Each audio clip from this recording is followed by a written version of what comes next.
What is up, guys? So, I wanted to put a nice little video together for the basically tier list for the wildcard game mode in Apex Legends. As many of you know, this is a permanent feature that was brought into the game, and honestly, I am a huge fan of the wildcard game mode. I'm not a fan of the baseball bat, but that's a different story. We're not going to talk about that. But the game mode in general, the idea behind it is awesome. I like the respawn ability. I like that you can still grind badges. I think it's overall a great addition to the game and has helped me get way better, especially in my ranked play. Starting from S tier being the best down to D tier being the worst.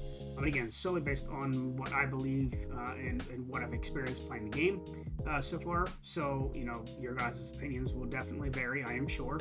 But I'm up for debate. Let me know in the comments who you think should be where on this list, and let's talk about it. So let's go ahead and jump into the list and start off with, in my opinion, the best character you can play. If you're wanting to farm damage, and honestly, one of the easier ones to get a 20 bomb with in wildcard is going to be caustic. With the POIs that you drop in every single time, it's either capacitor or cage. This dude just literally annihilates competition there. Super broken and honestly really fun to play. Terrible to play against, but every character has its flaws, and when you're playing with them and against them, so each their own. Up next is one of my favorite control players to play in wildcard. Super broken, especially with how quick everything is moving all the time. This legend just really is a good character to play if you're trying to win a lot of wildcard games, especially early on in fights, and that would be Watson. Again, super broken, especially when you're dropping capacitor, all the buildings, it's insane. It's super fun to play. This next legend is one that is my main, my go-to for everything. I really enjoy this character, this legend across the board, and I believe she offers a ton of help, especially in early game and in late game. And this is going to be Bangalore. I think with her smoke ability and her ultimate, it is just a really broken comp to have. I've even ran this comp here, Caustic Watson Bangalore, and lordy, it works well. You have to watch with the Watson ult. That can cause a little bit of disruption, but overall, this comp early game dominates. Now, the next one is going to be kind of like, for most people, it's like, really, like, you believe that this is S tier, and I do. This is going to be, I think, a shocker to most, but when you're in buildings and you need to just mow people down, there's one person that comes to mind. Rampart. Absolutely S tier. When you have multiple people in games, wild with Rampart.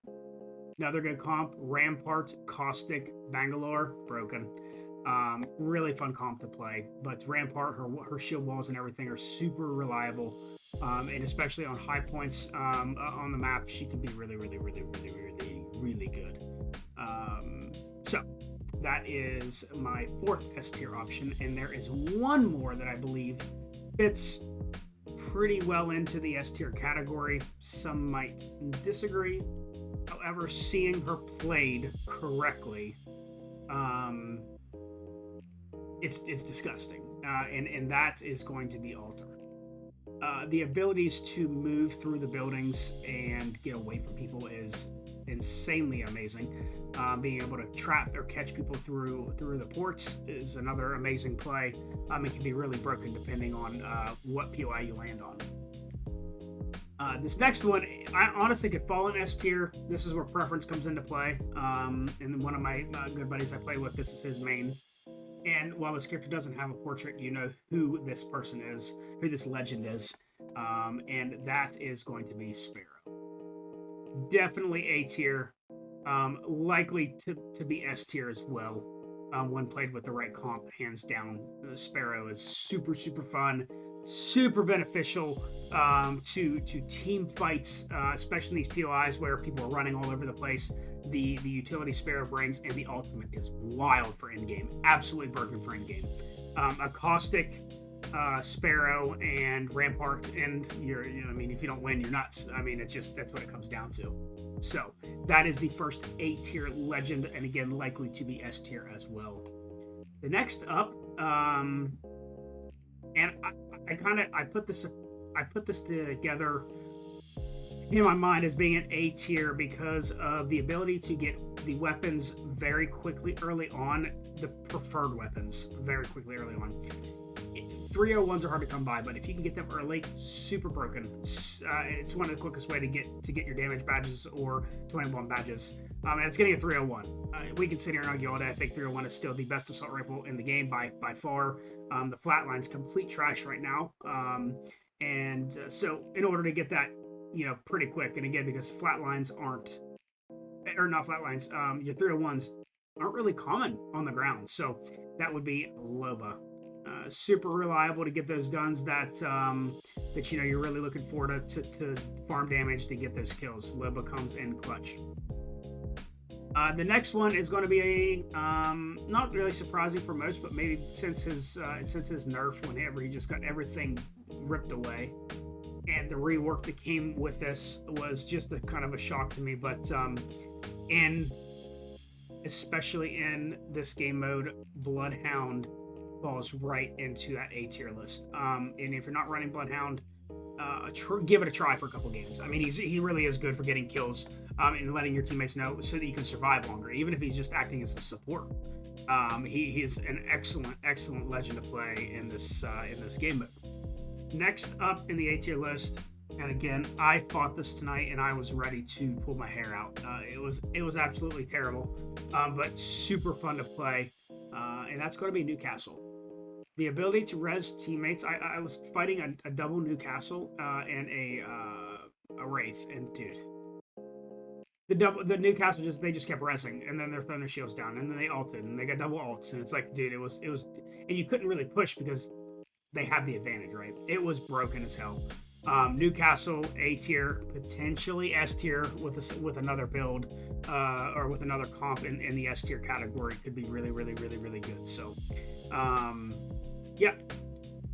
Up next, this one falls right into the end of A tier, in my opinion, and it really comes down to just the ability.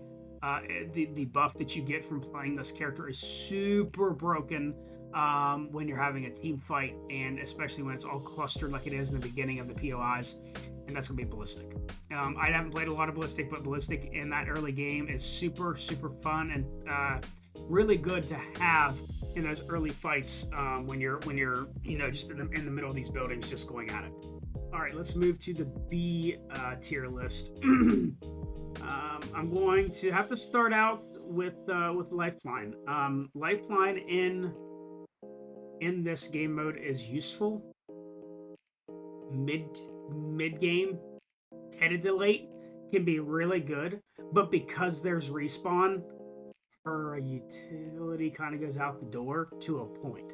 She can be useful. Again, can be. It's just situational, right? Up next in the B tier list, Conduit. I say B tier because, and honestly, she could fall to C.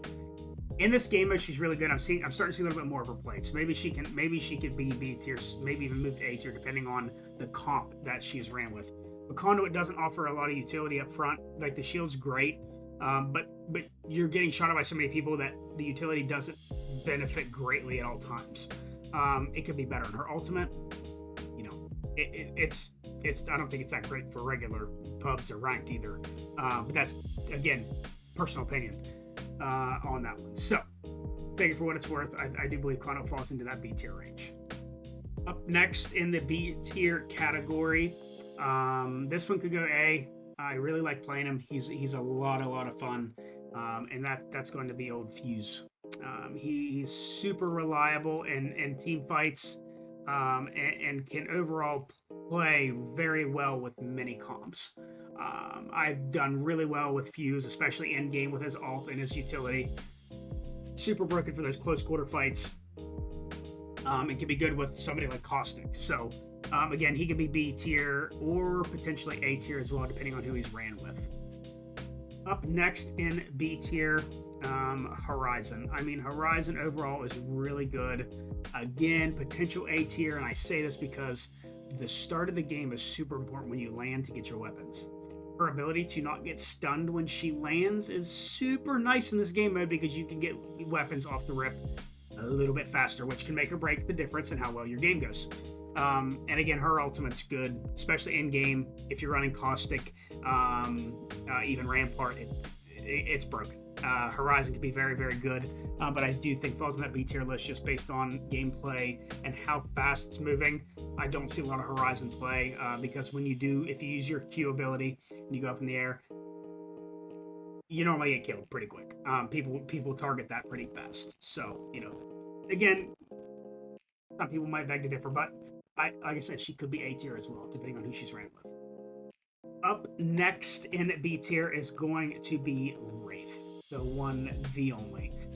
Wraith is super good.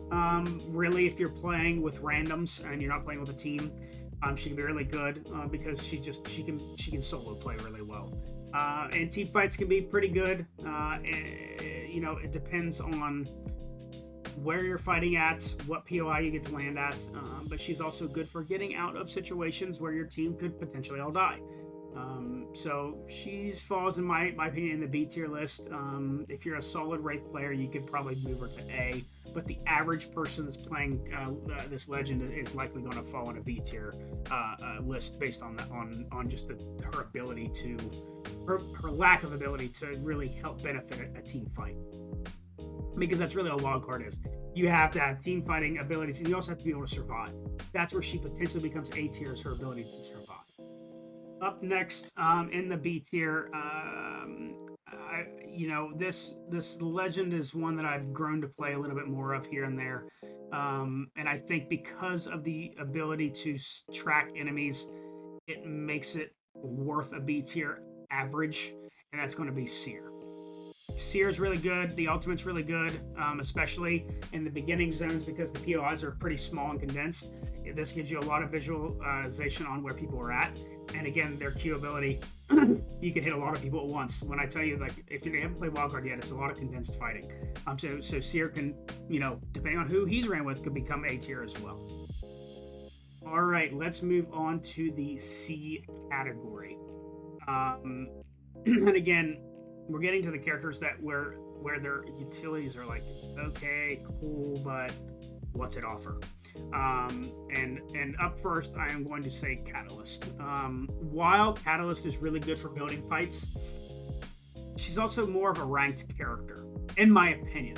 Wildcard is super fast-paced, and honestly, her ult does nothing for you. There's so many people that it's kind of pointless to have that ult unless you're maybe in game. And her ability to lock up doors doesn't really matter because they're going to get fucking destroyed in seconds by the amount of people that are actually in a zone.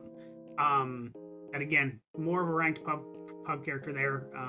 For Wildcard, I just don't think that it's a great fit.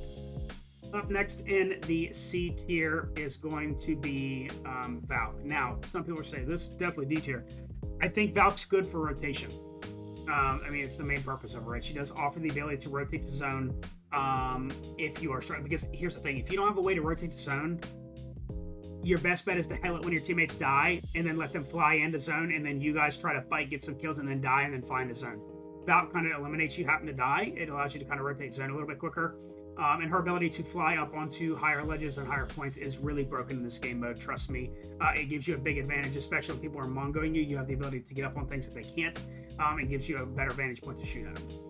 Up next, and this one comes down to simply the overall utility of the character can be really good early game, and that is Crypto.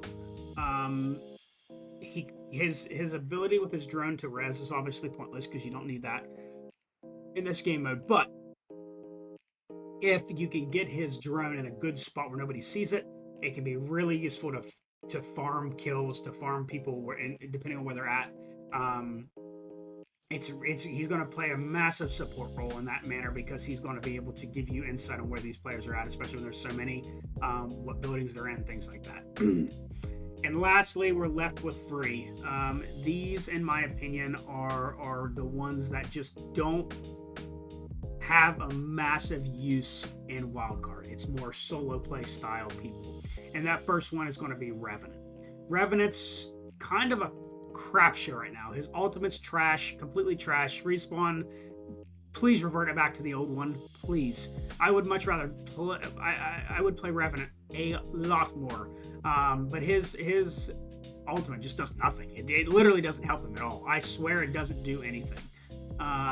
His one benefit that makes him okay is his ability to jump and escape. Cool. That's about all he has to offer. I mean, that's really it. Up next is going to be Octane. Cool. Jump pad. That's awesome. Okay, rotation. Could be useful. Maybe C tier. Depends what comp he's running. But overall, unless you're an Octane main and you can just farm kills, he offers nothing to the game mode. Like, in terms of a team fight, nothing. Zeros if nada. He's just fast, right? That's just Octane. I just don't think he's a good wildcard play. Unless you're playing solo and you're really focused on yourself, then you could get escape and reposition pretty quick. So with that being said, the last legend, and again, I know some people might not like it, and I'll probably get some hate for it, but I think Vantage is pointless to a point. Okay, her ultimate is cool. She snipes people. Good early game for about the first ring, and then after that, nothing. She offers nothing. In-game fights, nothing. You're getting nothing. She can't help you. She can't do anything with her ult, especially when the zone's closing. And her Q just makes her go flying. So, I don't think that she's a good fit for wildcard, but she is fun to play in wildcard too with her mobility. That's really what it comes down to. She offers some cool mobility to allow you to get to places and away from people pretty quick. But overall, guys, that is my tier list, and I hope you enjoyed it. It was pretty fun. And again, this is solely based off what I've seen and what I think based on my gameplay. And I've played all these characters in Wildcard, all these legends, and they've all played some roles, some other way better than others. And some just are fun to play because they're just cool legends and they have some unique abilities that are really just fun. They don't really serve the purpose. But let me know in the comments what you guys think of this list. Rate it 1 through 10. I don't care. Again, this is personal preference, not true meta. I tried to get it to that point, but again, I have preference here on some of these legends and how they're played. So, and don't forget, guys, if you like the content, make sure to check out the YouTube Shorts as well. I post a ton of those a day, and I'm really trying to get more people engaged with Apex Legends, and kind of hopefully spark the interest in some people that have left the game. In my opinion, it's doing really well right now. And, I'm going to continue producing content for you guys on Apex Legends and what's to come with it. But I appreciate you guys, and thank you for all the love and support. Again, make sure to like, comment, and subscribe, and feel free to share the videos as well as you see them. But until next time, guys, take care. Much love. Peace.